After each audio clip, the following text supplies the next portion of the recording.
Hi, I'm Hugh Edwards, and I'm part of the huge construction effort that's taking place here in London. And the Euston Tunnel is a critical part of what we're building.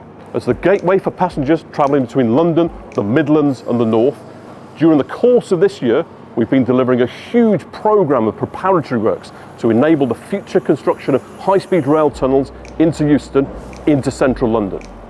This has included completing key enabling works such as the Atlas Road Logistics Tunnel behind me, as well as assembling these two giant tunnel boring machines that'll dig the final 4.5 miles of underground high-speed railway carrying trains into the heart of the capital. With the government's decision to move forward, we're preparing to remobilise our teams to fully restart the Euston Tunnel programme.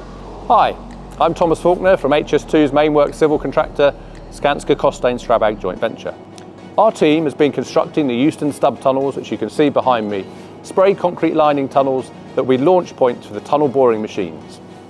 These machines will carve out the running tunnels to allow passengers to travel from Old Oak Common to the heart of London. Further along the route, we will recommence constructing important safety infrastructure like the Canterbury Road and Adelaide Road vent shafts and head houses.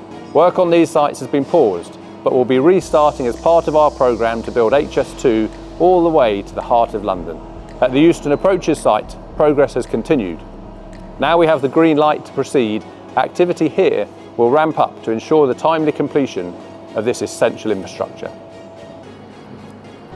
This phase of work brings us closer to unlocking more efficient journeys between the capital and the north, while relieving pressure on the West Coast Main Line and increasing capacity for local, regional and freight services. HS2 is the most significant addition to the UK's rail network in over a century.